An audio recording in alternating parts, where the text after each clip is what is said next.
What's up, guys? Welcome into another installment of CrossFire as we get Chargers fans ready for the 2022 NFL Draft.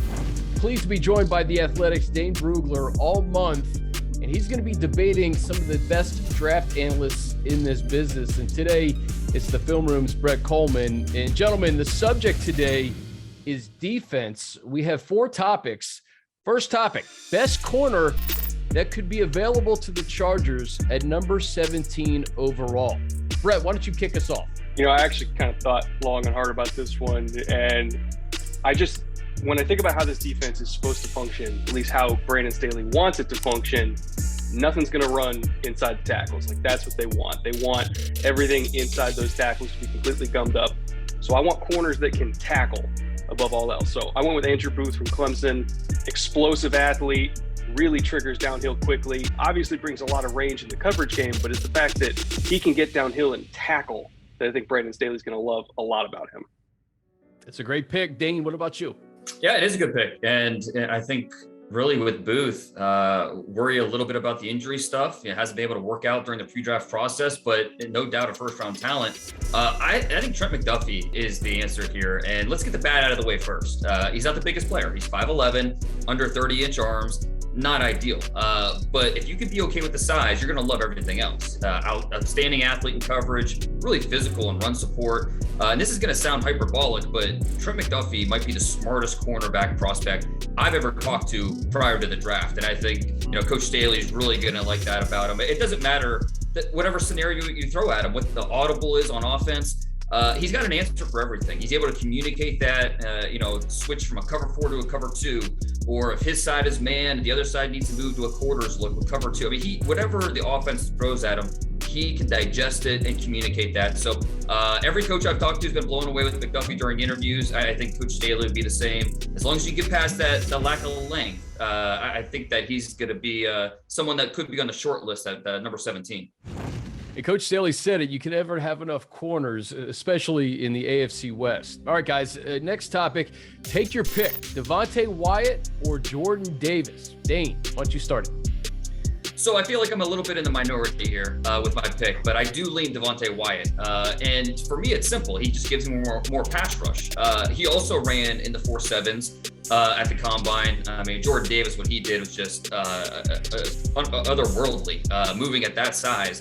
But I mean, Devonte Wyatt's 305 pounder. It's not like he's a 250 pounder. So for Devonte Wyatt, they didn't really let him let loose in that Georgia scheme. But when he did get a chance to rush a passer, you see a variety of swim moves, you see bend. The motor's always running hot. He looks like a locomotive ready to come off the tracks. So, and the thing with Jordan Davis, and I'll be interested to hear what Brett has to say, but it concerns me a little bit with snap count. He averaged 25 snaps per game last year for Georgia, so he was always at peak performance. But if you're drafting him top 20, you're going to ask him to play 40, close to 50 snaps per game. And if that happens, is he still going to be able to play at that peak performance in terms of sustaining energy and that athleticism? So I'm going to lean Devonte Wyatt here. I do think Jordan Davis is going to be a dominant run defender, but I'm going to go with the guy I think is a better pass rusher. All right, Brett, it's up to you to make that case for Jordan Davis. So Dane was talking a lot about pass rush, value of pass rush. This is an offense that I think is going to put a lot of points on the board. So you can be playing with the lead. You want guys to get after the passer. My number one goal here is to make life as easy as possible for Bosa and Khalil Mack, which means giving them 3rd and 7, not 3rd and 4. So for me, when I look at Jordan Davis, who did play a lot of 3 technique at Georgia, because what they like to do is they would use Jalen Carter as a 2-eye on the backside and put Jordan Davis as a 3-tech on the front side. So you literally could not run the ball to the strong side of the formation. Now all of a sudden you have to do like weak side zone. It's getting funneled right into, Quay Walker, Nakobe Dean. Couldn't run the ball because of how they were using Jordan Davis as a 3 technique, which means you're setting up a lot of 3rd and long opportunities for Carter and Wyatt and all them. And so when I look at how the Chargers would use Jordan Davis, I kind of want him in that same role where we put him on the field, maybe for not the most snaps, but if he's giving Khalil Mack and Joey Bosa more opportunities on 3rd and long rather than 3rd and medium, I think we're in business there. I still think the pass rush can be very successful. All right, guys, next topic. Take your pick. Devin Lloyd of Utah or one of these Georgia linebackers. And Brett, I think many people on its face would think Nakobe Dean, but You say otherwise. Yeah, it's funny because I kind of have very similar grades on all the different Georgia linebackers. When you look at Quay Walker, Nakobe Dean, Channing Tindall, they all kind of do different stuff really well. I think that if you're taking Nakobe Dean, he's really, this is going to sound like a hot take, he's really kind of like a hybrid safety linebacker, sub-package player. You put him on the field because he's a really good blitzer and he's really good in coverage. But it's all the other stuff that I don't think he does as well as the other Georgia linebackers, Quay Walker and Channing Tindall. Tindall, I think, is more of an all-rounder where he's got phenomenal closing speed. He has the best closing speed out of any of those Georgia linebackers. I think he's a more physical player against the run. And I think when you look at what he was doing at the Senior Bowl in terms of how they would use him in nickel packages during practice as like the passing strength linebacker, he's carrying wide receivers deep up the seam. He does that kind of stuff really well. And I think that it kind of matches up with what Brandon Staley likes to do with all of his trips checks and that kind of stuff. So I think that, again, looking at skill set as an all-rounder, I would rather have Channing Tindall for this defense specifically than Nakobe Dean. Hey, I'm with it, and nothing wrong with hot takes on CrossFire, Brett. we're good with it. What about you, Dane? Yeah, no, and I liked a lot of what Brett had to say about Tindall. It's fascinating. 0 career starts, which I think just says something about that Georgia defense, how loaded it was. I have no problem going with Devin Lloyd here. I think he's the best linebacker in the draft, in my opinion. And the reason why is he does everything. This past season, he had over 100 tackles. He's a monster in the run game, 22 tackles for loss. He's explosive downhill. That showed up in every single tape that you watch. That 22 tackles for loss, second in the country, only to some guy named Will Anderson from Alabama, who will be the first non-quarterback drafted at this time next year. And then, Lloyd's a former high school safety, so he can cover, he can drop in space. Double-digit passes defended this past season, 4 interceptions.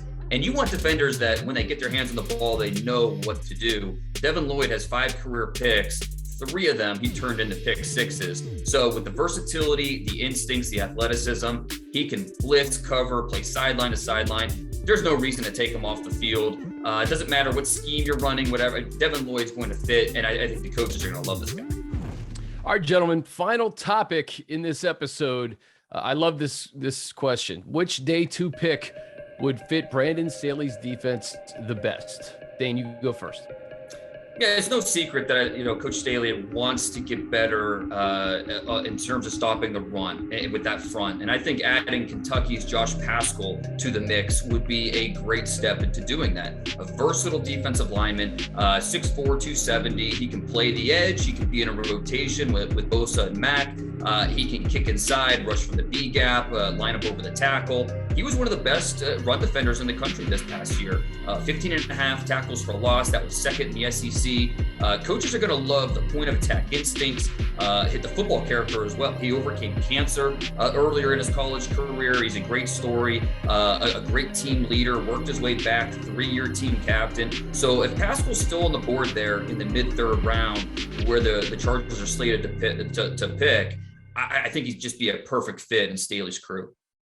All right, Brett, you get the final word. So again, my number 1 goal here, if I'm building a team, is make life easy for Bosa and Mack. So I'm going to go with Drake Jackson from USC. I think he's a really, really solid day 2 edge. Better bend than I think people give him credit for. And I think, again, if you're kind of doing a rotation between these 3 guys, where Jackson's coming in for like 30% of the snaps, just give Bosa and Mack a breather so that in the 4th quarter, they are completely fresh and they are ready to go. They got that 15-point lead, hopefully, from Herbert, and they can go hunt. Like, that is my goal, make their life easy. I tell you what, an edge group with Bosa, Mack, Chris Rumph entering his 2nd year, and Drake Jackson would look pretty good in powder blue. One thing I learned, gentlemen, the Chargers can't go wrong if they go defense in the 1st round. Appreciate the time. If you want to see more content like this, check out the link right here.